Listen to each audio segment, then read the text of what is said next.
Assalamualaikum warahmatullahi wabarakatuh. Alhamdulillahirrabbilalamin wa bihi nasta'inu ala umuri dunya waddin wa sallallahu ala sayyidina Muhammadin wa ala alihi wa sahbihi ajmain. Amma ba'du. Siswa-siswi kelas 12 dimanapun kalian berada, kita bertemu lagi di pembelajaran PAI dan PABP ya, di mana pembahasan kita hari ini adalah 10 tanda besar kiamat. Sebelumnya perlu kalian ketahui, ini adalah video yang ketiga yang Bapak buat untuk pertemuan ini, karena 2 video kemarin terlalu banyak yang kalau memakai alat yang bagus dan tidak bisa menggunakannya itu seperti itu. Bapak ingin, kemarin pembuatan videonya kan menggunakan alat yang memang digunakan untuk membuat film, jadi kapasitas memorinya tidak akan cukup. Sedangkan kalian menontonnya di handphone dengan keterbatasan kuota sama seperti Bapak, jadi agak susah. Sehingga kemarin juga waktu diupload di YouTube, Bapak perlihatkan sebuah simulasi, langsung di-banned oleh YouTube ya, langsung dihapus karena mungkin entah itu ada hak cipta dari film tersebut atau apa ya. Kalau misalkan harus minta izin, Bapak harus minta izin kepada siapa, karena itu sudah tersebar luas di internet ya. Bapak kira nggak akan di-banned.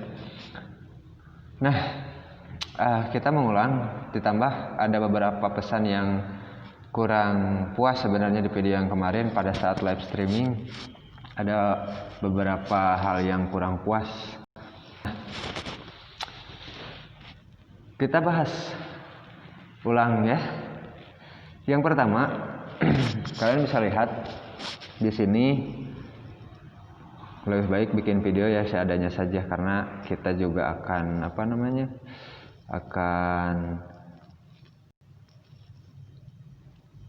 akhirnya digini-gini juga. Nah, di sini ada tulisan start dan finish. Di bagian di kotak yang pertama, yang ada di bawah Bapak hilangkan dulu kameranya.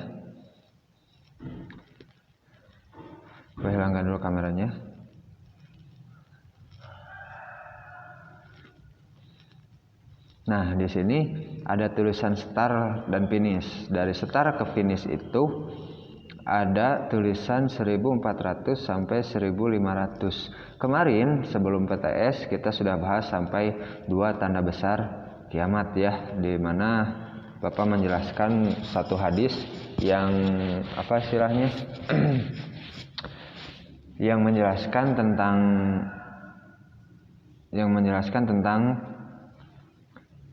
tanda kecil kiamat. Yang pertama ada 2 ya, kemarin kita bahas. Yang pertama itu ketika seorang budak atau pembantu melahirkan majikannya, sebagaimana yang sudah kita bahas. Terus yang kedua adalah ketika bangsa Arab berlomba-lomba membangun gedung-gedung pencakar langit, dan keduanya itu sudah terjadi sekarang ya, atau sedang terjadi. Nah, sekarang kita masuk ke dalam gambar.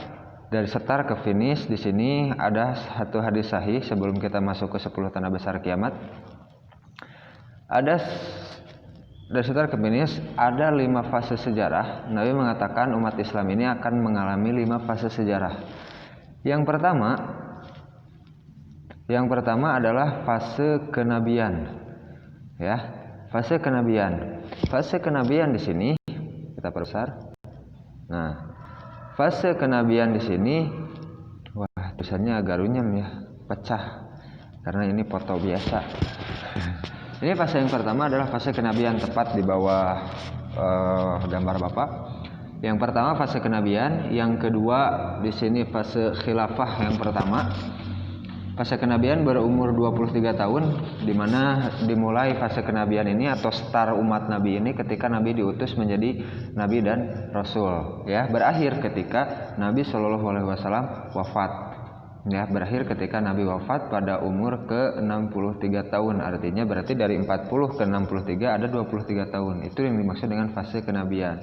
Fase ini dipimpin langsung oleh baginda Rasulullah Shallallahu Alaihi Wasallam.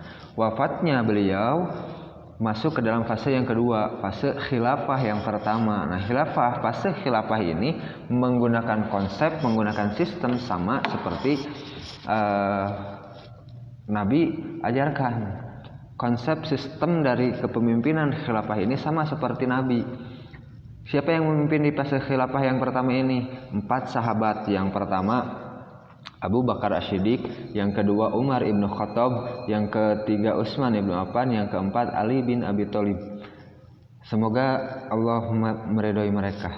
Nah, di fase yang kedua yang dipimpin oleh 4 sahabat ini berlangsung selama 30 tahun. Wafatnya Sayyidina Ali bin Abi Thalib, kemudian turun kepada Hasan, itu digenapkan menjadi 30 tahun, lalu diberikanlah kepemimpinan umat Islam kepada Bani Umayyah, sehingga tutuplah 30 tahun fase khilafah yang pertama dan masuk ke dalam fase kerajaan. Di sini di fase yang ketiga ini yang paling lama. Sampai 1227 tahun.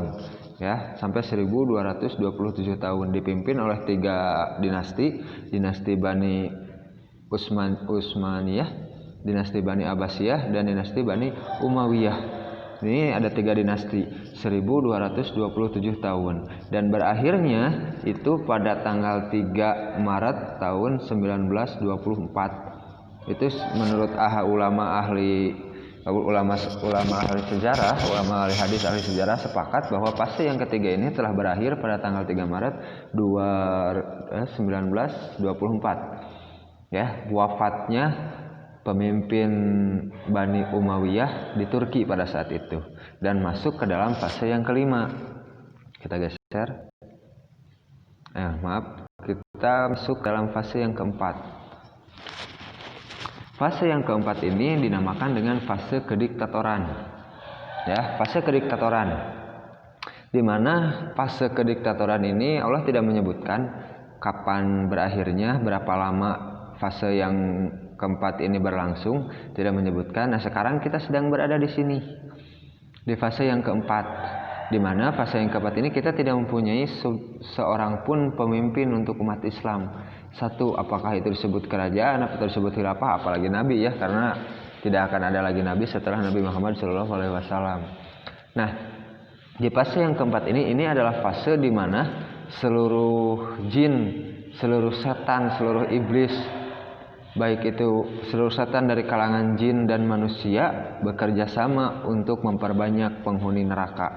Sehingga yang terjadi di dalam fase ini, karena tidak adanya pemimpin umat Islam, di fase kediktatoran ini umat Islam akan dihina, dicaci, bahkan sampai dibunuh.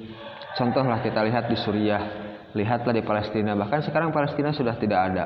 Ya, dan salah satu tempat Palestina yang sekarang tidak ada, yang direbut oleh Israel, salah satu tempatnya itu yang sekarang sedang dibangun istana megah yang dinamakan dengan Babuluts. Babuluts ini yang nanti akan menjadi markasnya Dajjal. Dajjal ini adalah tanda besar kiamat yang kedua, ya. Jadi sudah sangat dekat lah dengan tanda besar dengan rentetan huru hara akhir zaman, itu sudah sangat dekat. Nah, kita lanjut. Kata Nabi, fase yang keempat ini pasti akan berakhir. Nah, berakhirnya fase yang keempat nanti kita bahas, lalu masuk ke dalam fase yang kelima. Fase yang kelima ini adalah fase khilafah yang kedua. Fase khilafah yang kedua ini dipimpin oleh cucu kandung keturunan baginda Rasulullah SAW, yaitu Al-Mahdi. Ya, Al-Mahdi ini memimpin selama 7 tahun. Diceritakan dalam satu hadis, Al-Mahdi ini memimpin selama 7 tahun. Ya, selama 7 tahun. Lamanya fase yang kedua 7 sampai 9 tahun. Nah, di tahun ke-8 dan ke-9 itu dipimpin oleh pemimpin yang kedua yang bernama Al-Qahtani. Ya, yang bernama Al-Qahtani. Jadi fase yang kelima ini tidak akan lama, hanya 7, 8, 9 tahun. Di sana benar-benar, di fase yang kelima ini benar-benar aman, tidak ada perang, tidak ada tidak ada manusia yang iri, dengki, tidak ada. Ini adalah fase yang benar-benar aman. Bahkan sampai dikatakan fase khilafah yang kedua atau fase yang kelima bagi umat Islam ini adalah surganya dunia. Saking amannya, saking aman, saking tentram, saking makmurnya, ya, makmur.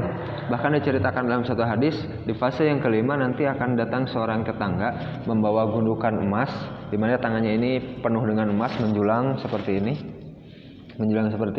lalu datang kepada tetangganya untuk memberikan hadiah ya, bukan sodakoh, bukan bukan infak, bukan, karena sudah tidak ada yang menerima. Ketika diberikan, apa kata yang akan diberikannya itu? Kata orang yang akan diberi itu apa katanya? Engkau adalah pemuda yang baik. Kalau lamun cek bahasa Sunda mah babarinya, maneh teh bager, soleh cenah. Ngan punten moal bisa katampi itu di dapur aya 3 karung ting rek dikumahakeun. Saking kayanya di fase yang kelima. Saking makmurnya. Cuma sebelum ke fase yang kelima kita harus melewati fase yang sangat berat di fase yang keempat.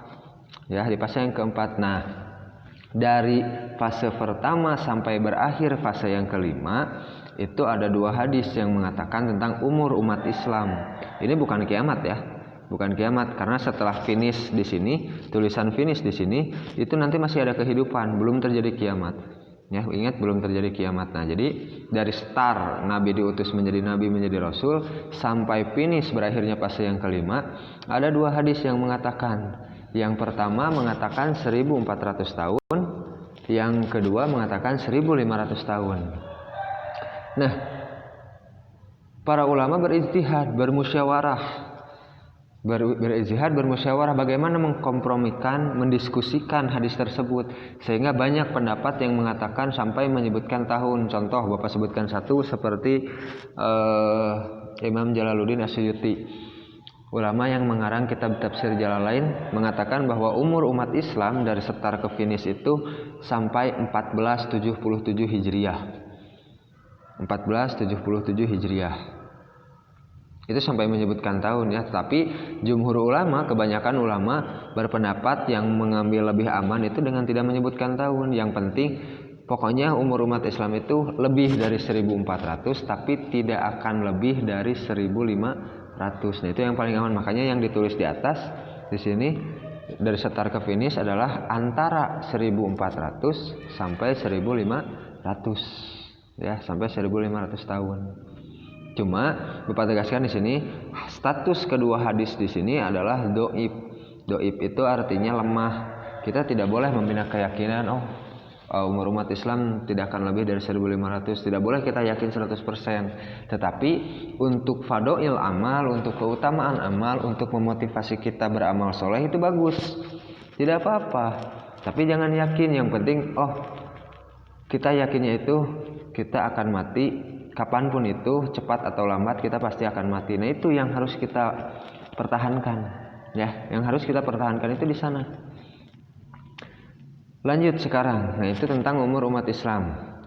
Sekarang kita masuk ke dalam pembahasan belum satu lagi belum dibahas di sini di fase yang pertama.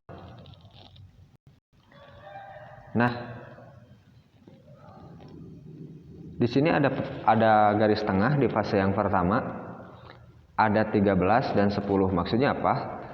Ini tadi Bapak katakan yang memimpin di fase yang pertama adalah baginda Rasulullah Shallallahu Alaihi Wasallam. Ya, Nabi itu dibagi menjadi 2, 13 tahun di Mekah berdakwah dan 10 tahun di Madinah berdakwahnya itu. Nah, untuk kalau misalkan 1500 tahun nanti kalau kita hitung apakah masih lama atau sudah dekat hari akhir ini. Sekarang tahun Hijriah berapa? Sudah 1442 Hijriah sekarang itu. Ya, sudah 1442 ditambah 13 tinggal berapa lagi? Ini sudah dekat. Ya, ini sudah dekat.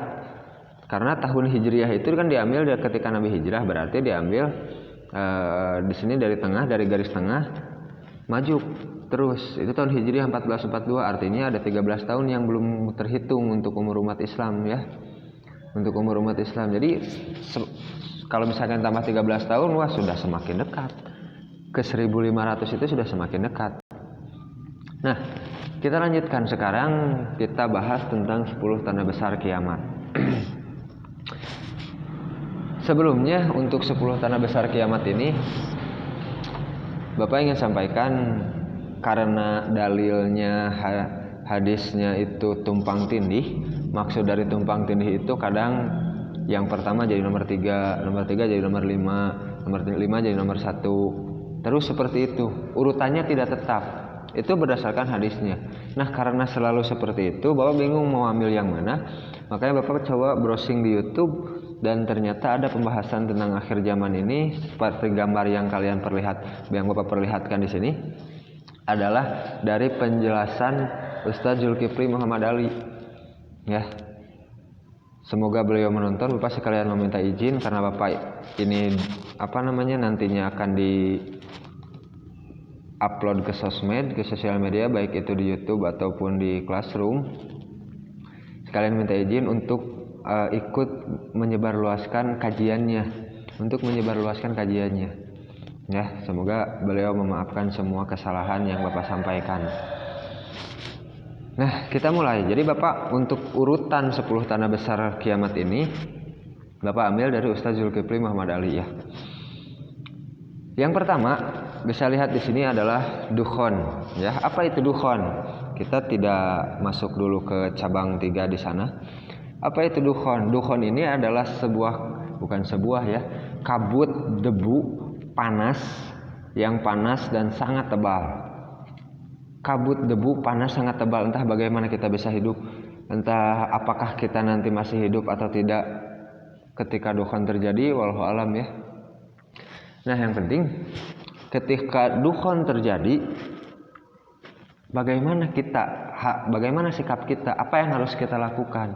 Karena di sana gelap, panas, terus sesak karena tidak bisa bernapas dan lain-lain, sehingga bagaimana cara kita untuk hidup? Nah, di sana Nabi menganjurkan ketika ketika dukhon terjadi, Nabi menyuruh kita untuk masuk ke dalam rumah, mengunci seluruh pintu, jendela termasuk ventilasi udara, ditutup rapat semua, sujud ke arah kiblat, tutup dengan selimut, lalu berzikir. Itu yang harus kita lakukan. Cuma masalahnya yang akan selamat dari dukhon itu, kata Nabi, adalah orang yang sebelum dukhon terjadi memperbanyak amal soleh. Bukan seperti bukan yang seperti lalai kepada sholat, dingke-engke dewe sholatna rada harorea. Jangan seperti itu. Orang yang seperti itu jelas tidak akan selamat. Karena Nabi mengatakan bagaimana nasib manusia pada saat itu. Yang pertama, Nabi menyebutkan nasib orang kafir. Nasib orang kafir pada saat itu kulitnya melepuh. Ya, kulitnya melepuh karena kan panas. Kulitnya melepuh. Terus apa lagi? Dari mulut, hidung, telinga, dubur itu semua mengeluarkan asap saking panasnya karena terus masuk ke dalam. Kan manusia juga pasti bernapas, walaupun sesak, walaupun banyak debu, pasti bernapas. Masuk ke dalam sehingga mengeluarkan asap dari mulut, dari hidung, dari telinga, dari dubur, itu mengeluarkan asap saking panasnya dukhon. Ya, itu nasib orang-orang kafir. Bahkan sampai kulit mereka itu meleleh, sehingga terjadilah perubahan bentuk fisik. Pada mereka. Jadi hancur sehancur-hancurnya. Nanti kita tonton video simulasi pasca dukhon ya. Simulasi pasca dukhon. Nah, itu nasib orang-orang kafir. Bagaimana nasib umat Islam? Nasib umat Islam yang gemar buat dosa, yang gemar buat maksiat, yang hobi meninggalkan sholat, yang gemar main TikTok atau kita sebut TikToker. Itu nasibnya sama seperti orang-orang kafir. Begitupun orang munafik. Orang munafik orang munafik ketika dia bicara bohong, ketika dia janji ingkar, ketika dia diberi amanat dia khianat. Nah, itu orang munafik. Itu 3 ciri orang munafik. Nasibnya akan sama seperti orang-orang kafir tadi, melepuh tersiksa. Ya, melepuh tersiksa semuanya. Tersiksa sehingga akan banyak akan banyak dari sekian juta makhluk, dari sekian miliar manusia yang ada di bumi, mungkin yang tersisa menjadi jutaan karena tidak mampu menyelamatkan diri dari dukhon. Ya, makanya kalau kita mau selamat dari dukhon, yang pertama mulai dari sekarang pertebal iman kita dengan cara tolabul ilmi. Karena sekarang kita tolabul ilminya itu melalui handphone, maka jangan lewatkan satu video yang Bapak berikan. Kalau bisa ya untuk pelajaran kelas 11 pun.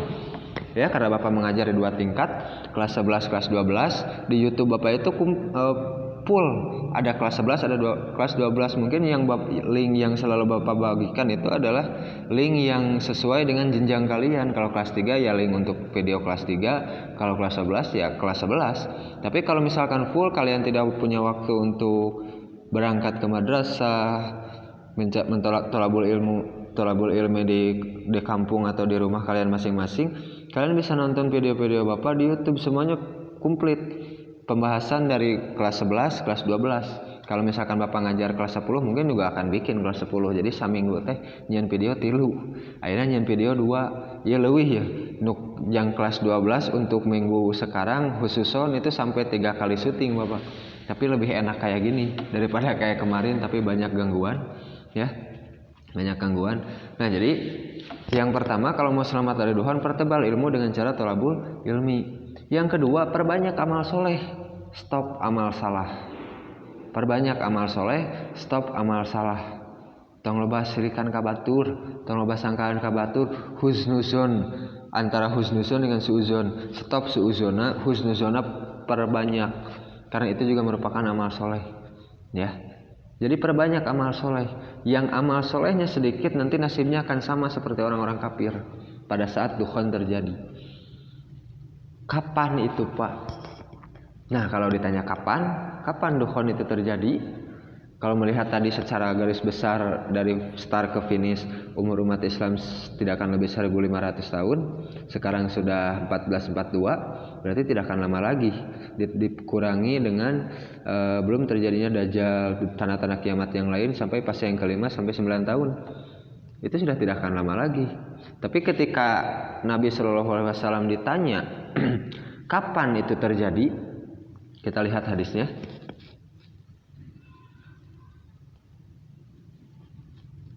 Nah, ini hadisnya. Bisa kalian lihat yang menjadi timeline di sini adalah penyanyi wanita. Kita baca dari Sahal bin Sa'ad radhiyallahu anhu, Rasulullah sallallahu alaihi wasallam bersabda, di akhir zaman nanti akan ada peristiwa di mana orang-orang ditenggelamkan ke dalam bumi, dilempari batu dan diubah wajahnya menjadi buruk. Beliau ditanya, kapankah hal itu terjadi wahai Rasulullah? Ditenggelamkannya orang-orang ke dalam bumi, dilempari batu dan diubah wajahnya menjadi buruk seperti yang Bapak jelaskan tadi, itu merupakan kejadian dukhon, ya. Lalu dilempari batu, Pak, seperti apa dilempari batu? Nah, ini ditafsirkan oleh ulama hadis bahwa dilempari batu di sini adalah penyebab dukhon itu terjadi. Apa penyebab dukhon itu terjadi? Penyebab dukhon itu terjadi diyakini adalah hantaman sebuah meteor. Ya, hantaman sebuah meteor. Kita lanjutkan dulu hadisnya. Kapankah hal itu terjadi wahai Rasulullah? Maka beliau menjawab, ketika alat-alat musik 1 dan para penyanyi wanita telah merajalela. 2, penyanyi wanita serta khomer dianggap halal. 3, ya. Jadi ada 3 tanda: alat musik, para penyanyi wanita, khomer, ya, khomer. Nah, kita bahas. Jadi diyakini kejadian ini adalah peristiwa di mana orang-orang ditenggelamkan ke dalam bumi, dilempari batu dan diubah wajahnya menjadi buruk seperti yang kata Abu Bakar tadi. Karena dukhon itu panas, maka terjadi perubahan bentuk fisik menjadi buruk rupa. Nantilah kita lihat, lebih tepatnya kita lihat simulasi videonya. Nah, ketika alat-alat musik ini yang pertama, alat-alat musik sekarang tidak mengenal gender ya, baik laki-laki atau perempuan, main gitar kayaknya menjadi sebuah keharusan. Musik loh ya, musik. Di dalam redaksi hadis yang lain itu dikatakan ini dari kalangan umatku sudah banyak yang menyukai musik, penyanyi wanita bermunculan di kalangan umat Nabi. Ya, kalau misalkan kita perkecil lagi tafsir penjelasan dari umat Nabi, mungkin saja dari kalangan-kalangan pondok pesantren. Kita lihat sekarang, kan ada dangdut madanges pugu haram. Ada dangdut, pop, jazz dan lain-lain itu sudah jelas haramnya ya. Tetapi ini yang dari pondok pesantren. Bagaimana dengan nasyid?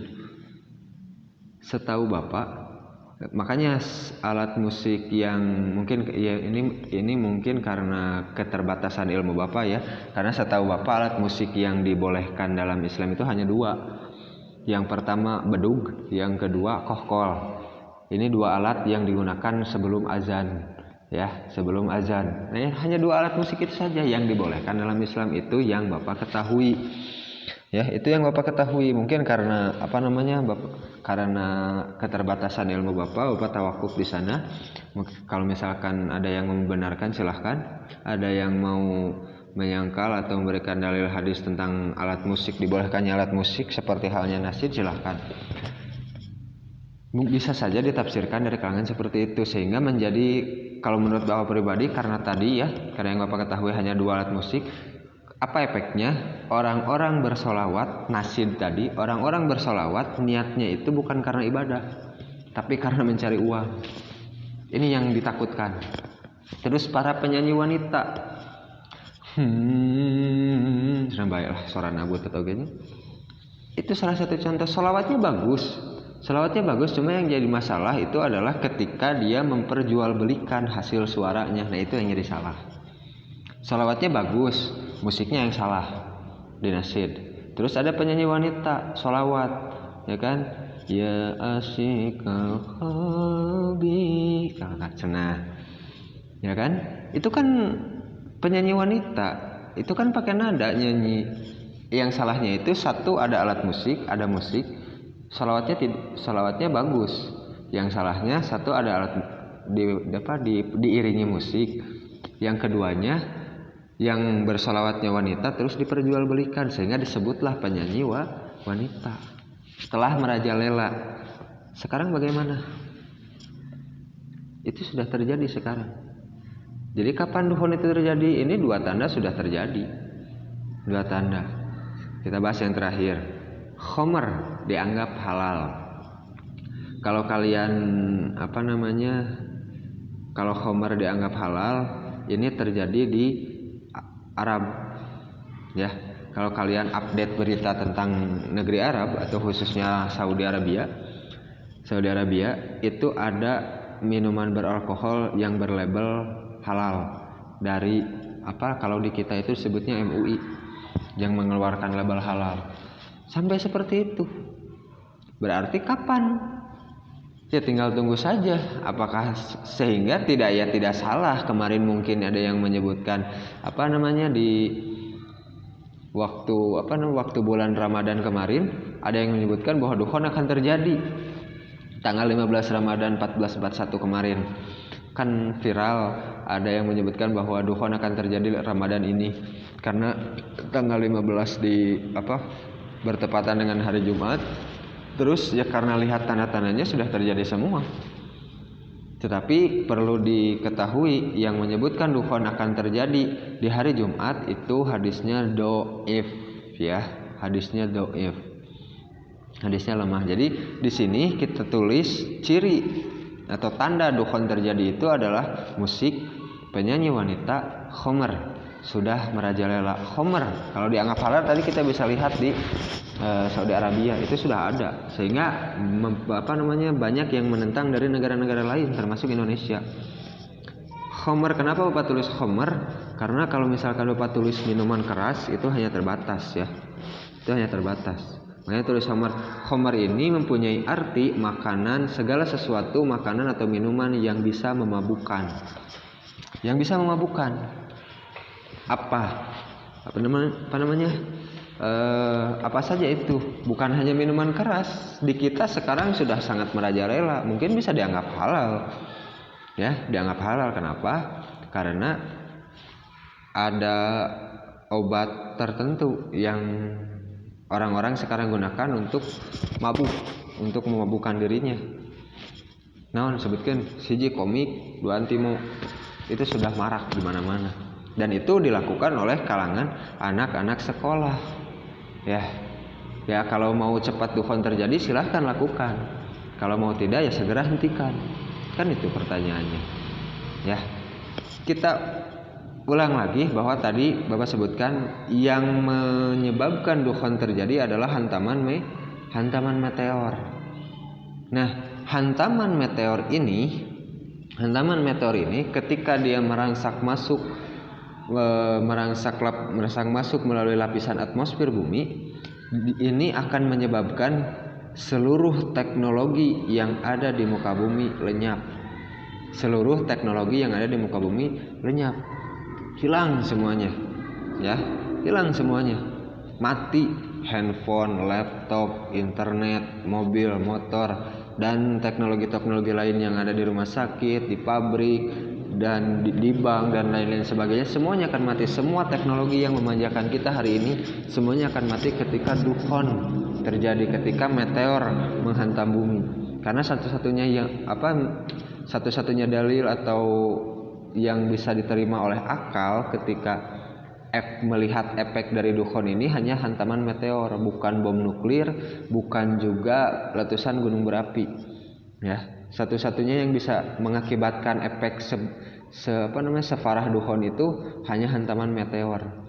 Michel Penn mengatakan ketika ada meteor yang diameternya 2 km saja masuk ke dalam bumi, lalu dia jatuh ke laut, maka akan terjadi tsunami setinggi 230 meter, atau entah itu 230 atau 320 meter ya.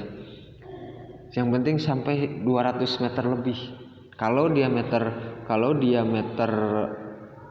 meteor ini 2 km, itu kalau jatuh di laut akan terjadi tsunami sampai 200 meter lebih. Tapi kalau jatuhnya di darat, nah ini seperti yang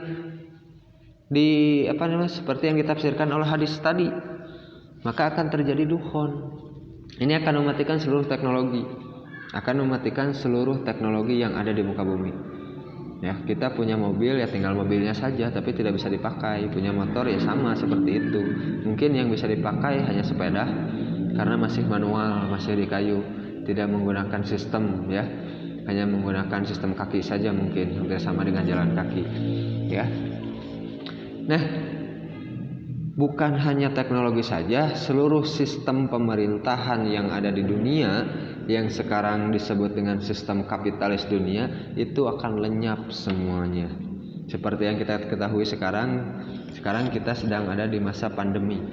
Dulu sebelum waktu awal-awal Covid, Bapak sempat percaya kalau corona itu ada, sempat percaya. Tapi sekarang melihat apa yang terjadi di Indonesia, Bapak jadi ragu apakah corona ini benar-benar ada atau tidak, atau ini hanya permainan orang-orang yang di atas untuk menggeruk uang. Ya, itu hanya pemikiran Bapak saja. Sebagai orang yang awam terhadap pemerintah, bolehlah berpendapat, ya. Bapak jadi meragukan terlebih lagi apa yang dilakukan DPR kemarin hari Senin tanggal 5 Oktober yang mengesahkan tentang Undang-Undang Cipta Kerja atau Omnibus Law yang sekarang viral, ya. DPR ini tidak fokus menangani pandemi, justru malah fokus menangani hal lain. Nah, itu yang jadi salah. Sehingga jadi pertanyaan, apakah corona ini, COVID-19 ini benar-benar ada atau tidak? Kok mereka tidak memikirkan rakyat disuruh untuk ini. Banyak perusahaan yang ditutup, tapi mereka justru mengesahkan Undang-Undang Cipta Kerja. Kan seperti itu logikanya. Ya, jadi wajarlah apabila Bapak sekarang punya pemikiran corona ini benar ada atau tidak. Orang-orang di DPR saja tidak memikirkannya, malah fokus mikirin hal yang lain. Ya, apalagi kita, ya kan? Nah, Kita lanjutkan sehingga sistem tadi yang dimana sekarang kita dipimpin oleh pemerintah dunia yang bernama PBB atau WHO dan lain-lain itu akan hilang semua. Sehingga apa yang terjadi ketika dukhon selesai? Nah, ketika dukhon selesai, kita akan ceritakan setelah kalian melihat simulasinya berikut ini. Nah, kita sekarang bahas videonya ya, dulu. Setelah melihat simulasi, yang pertama ada seorang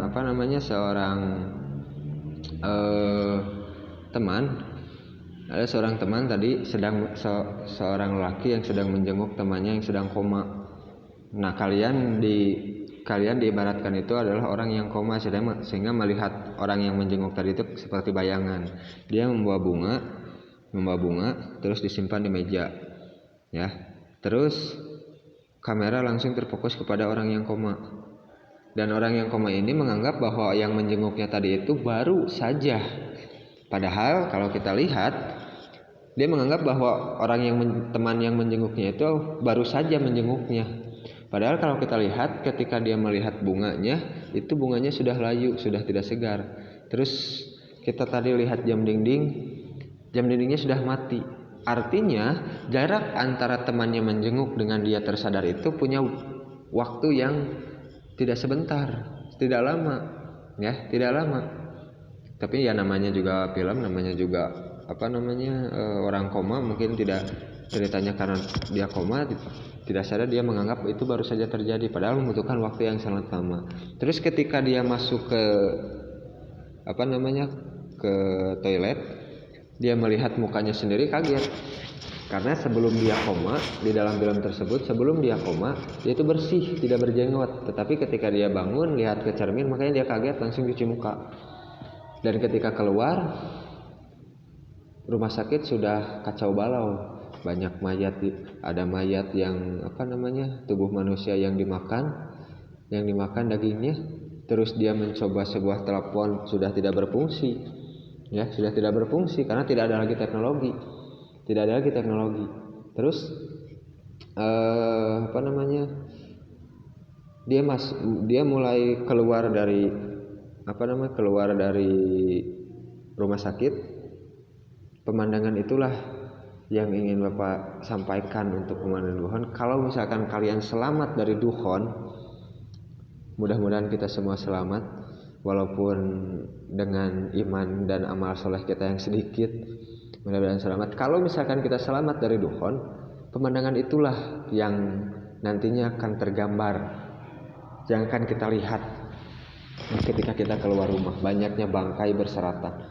Bangkai ini bukan hanya, kalau di film itu hanya bangkai manusia atau hanya mayat saja bergeretakan, tapi kalau nanti bukan hanya manusia, hewan pun sama. Apalagi hewan bergeretakan, hewan, manusia bergeretakan di mana-mana. Itu adalah bangkai manusia yang tidak sempat menyelamatkan diri dari dukhon. Dan nasib orang Islam yang amal solehnya banyak itu yang selamat dari dukhon, kata Nabi, hanya seperti terserang flu saja. Ya. Nah, kalian keluar dari rumah, melihat teknologi mobil, tadi ada mobil, motor, terus helikopter, kalau nggak salah di video tadi itu ada sudah tidak berfungsi. Ya, sudah tidak berfungsi. Yang berfungsi hanya apa? Yang berfungsi hanya sepeda. Dia tidak tahu. Terus kita lihat ada sosok tadi manusia yang setengah badan ya, yang tidak mempunyai kaki tapi masih hidup. Nah, zombie di sini, kalau di film itu, di simulasi tadi di film dikatakan itu zombie, artinya mayat hidup yang bisa berjalan. Kalau nanti yang seperti itu masih manusia, orang-orang yang dirubah bentuk wujudnya dan diselamatkan dengan izin Allah, dirubah bentuk fisiknya menjadi buruk seperti hadisnya tadi, dan diselamatkan Allah untuk memperlihatkan kekuasaan Allah. Kalau di film zombie, kalau nanti manusia. Dan lanjutan dari film tadi, nanti akan semakin banyak perang, sama seperti ketika sesudah dukhon. Yang ada hanya perang dan perang. Orang akan saling memperebutkan, baik itu dari skala kecil sampai skala besar. Skala kecilnya adalah ketika tetangga datang kepada tetangganya lalu membunuh tetangganya hanya untuk sepotong roti. Untuk memperebutkan makanan. Terjadi kelaparan yang merata di mana-mana. Ya kan, karena habis duhon banyak debu di mana-mana, banyak bangkai bergeratakan di mana-mana. Semua kelaparan selama 40 hari 40 malam. Siapa yang bisa, secara logika, siapa yang bisa bertahan tanpa adanya makanan, tanpa adanya minuman, tidak bisa melihat, saking gelapnya duhon itu. Nabi mengatakan, kalian meletakkan tangan kalian seperti ini, kalian tidak akan sanggup melihat telapak tangan kalian, saking gelapnya. Maka ketika duhon terjadi, Nabi menganjurkan untuk kita terus berzikir. Ada 2 zikir yang dianjurkan. Yang pertama, bacalah Subhanal Kudus, Subhanal Kudus, Subhanal Kudus, Rabbunal Kudus. Yang kedua zikirnya itu adalah zikirnya Nabi Yunus. La ilaha illa anta subhanaka inni kuntu minadz dzalimin. Baca itu selama 40 hari 40 malam. Terus sesudah duhon, kelaparan di mana-mana, merata satu muka bumi. Bedanya tanah besar kiamat dengan tanah kecil, kalau tanah kecil tadi sifatnya lokal. Ya, sifatnya lokal. Bisa terjadi di satu tempat, seperti contoh tanah kecil itu adalah salju turun di negeri Arab. Itu bagian dari tanda kecil kiamat, hanya terjadi di Arab, tidak di Indonesia. Tapi kalau tanah besar kiamat, satu muka bumi mengalami, termasuk duhon. Bumi nanti akan diselimuti, ditutupi oleh duhon selama 40 hari 40 malam. Ya, satu muka bumi, maka terjadilah kelaparan di mana-mana. Makanya yang ada hanya perang untuk memperebutkan makanan. Bagaimana kita hidup di zaman itu? Ya, bagaimana kita hidup di zaman itu? Ketika kita hidup di zaman itu, maka dianjurkan untuk berkumpul dengan orang-orang yang saleh, berkumpul dengan orang-orang yang keimanannya itu sudah benar-benar teruji, sehingga tidak akan tega membunuh tetangganya demi sepotong roti. Kalau kita masih tinggal dengan tetangga yang jarang sholat, hobi buat maksiat, kerjaannya main TikTok, ya kan? Nanti begitu duhon terjadi, langsung dibunuh karena tidak kuat lapar. Ya, karena tidak kuat lapar. Tidak kuat saking laparnya. Sudah 40 hari tidak makan tidak minum. Lalu apa yang harus kita makan? Ketika Rasul ditanya, makan minum kalian pada saat itu dilanjutkan dengan berzikir. Cuma zikirnya diganti. Zikir setelah duhon diganti dengan subhanallah walhamdulillah wala ilaha illallah wallahu akbar. Terus baca itu, niatkan untuk mengenyangkan perut kita, niatkan untuk menguatkan fisik kita. Ya, niatkan untuk menguatkan fisik kita. Bapak rasa sudah terlalu panjang. Sudah 42 menit. Jadi kehidupan setelah duhon ini garis besarnya adalah kalian akan banyak perang untuk memperebutkan makanan. Apakah itu skala kecil tadi antara tetangga dengan tetangganya, ataupun skala besar. Skala besar ini maksudnya antar negara akan terjadi perang besar untuk memperebutkan. Kalau skala besar biasanya untuk memperebutkan emas, ya, untuk memperebutkan emas. Perang dan puncaknya kehidupan setelah duhon itu, di mana hari yang kalian jalani itu akan terasa lebih berat dari hari-hari sebelumnya. Kita sekarang berat, besok akan lebih berat lagi. Itulah kehidupan setelah duhon. Bukan hanya setelah duhon, sekarang pun kita sudah mulai naik ke sana. Ya, sudah mulai naik ke sana. Apa contohnya? Kita dulu sekolah belajar enak di kelas. Sekarang harus seperti ini. Bapak harus 3 kali bikin video ini.